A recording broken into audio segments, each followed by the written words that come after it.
feeding program naman tayo, mga moms. Dito naman tayo, nagpapakain naman tayo ng mga bata po.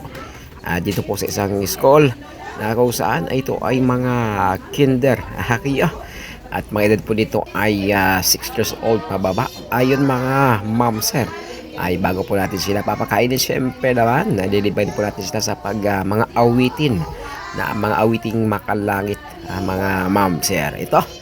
At ito naman, tuwang-tuwa naman kailang teacher dahil po ay meron naman silang kakaibang makikita ngayon ng ating po mga teachers na kasama dito. Dahil po ay ibang kasama natin mga senior citizen. At siyempre naman ito po si Kuya Justin, mga ma'am sir. At ito, mga bata naman ay tuwang-tuwa naman sila dahil may mga bisita na nakarating sa kanila at may dalang pagkain pa. At siyempre naman yung ating pong mga pagkain na dinala ay siyempre naman yung mga masustansyang pagkain. Ito naman ang arroz caldo na kung saan ang ating pong nilagyan po natin ng munggo, mga moms, munggo po yan. At siyempre naman hindi mawala po yung itlog. Kasi masustansya, mayroon ng carbohydrates at mayroon pang protein. Talaga naman. At ito po, excited po ang mga kabataan, mga moms dahil po sa kanila pong naguguto daw sila. Siyempre naman, ang ibang mga bata naman dito, inyo napapansin, ay talaga naman sila po ay kumanta, nag-action pa sila dahil po ay kakaiba nga po ang kanilang teacher ngayon. Siyempre naman, at tayo din po ay nagpapakanta din po sa kanila dahil gusto po natin ding turuan sila ng kanta na mga bagong kanta, mga moms. Okay? Okay, let's go sa ating pong mga pagkain ngayon na kung saan masasarap na pagkain. Hindi lang po pala ang ating pong mga bata ang ating nabigyan, kundi sobra naman talaga ating niluto dahil mga moms. Dahil gusto po natin pati ang mga magulang ay makakain din po. Marami po mga magulang sa labas na kung saan naghintay po sa kanila. Siyempre naman, sobra talaga. Hindi kaya-kainin ng magulang, kundi hinatiran po natin yung mga teachers po. Dahil ito po ay sa elementary din. Marami po mga teachers dito. At pinaikot din natin po mga moms sa ating pong mga kasama na kung saan nandun si Ate Connie. At nandun sila na Helen at nandun din po mga moms si Nanay Ason at si Kuya Justin at maging aking si Mrs. na si Teacher Ross.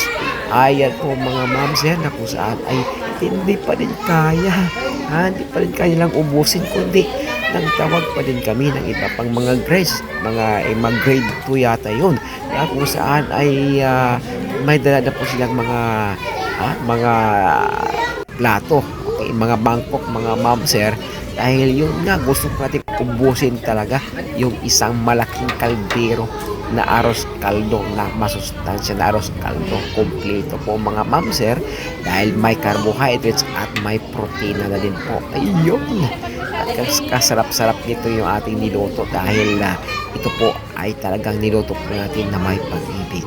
Ayan, di ba? Okay. At dito mga moms ay at palagi po natin itong ginagawa kahit sa ibang mga lugar po ay ito pong binibigyan. Basta may mga bata, aabutin po natin sila ng mga pagkain masustansya. Kahit po mga kalye, mga moms ay pumupunta po tayo at kahit saan po mga kalye na kung saan may mga contacts po tayo at may mga bata, siyempre aabutin po natin sila dahil ang pagkain ay napaka-importante basta masustansya. Okay, ang ating pong tinuturo mga moms ituturuan po natin sila ng mga magandang ugali at sa atin po sila tinuturuan tungkol po sa Diyos po, para po sila magkaroon po ng relasyon sa ating Panginoon. Okay mga moms ay busog na busog po ang mga nakakain po dito. Ang gusto po nila, ang iba po ay gusto pa pabalik-balik po sila dito dahil masarap nga daw po. Ayan, thank you naman. Salamat po sa Panginoon sa mga blessings, mga pagpapala sa araw na ito na kung saan ay busog lahat, pagkain material at pagkain espiritual. Ayan po mga moms yan po ang ating update po sa ating feeding program. At salamat po sa iyong panonood. Shout out po.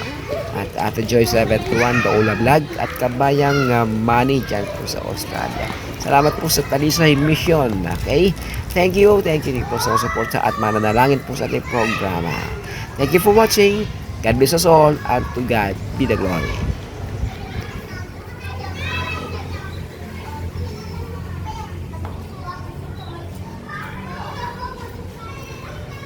Yun.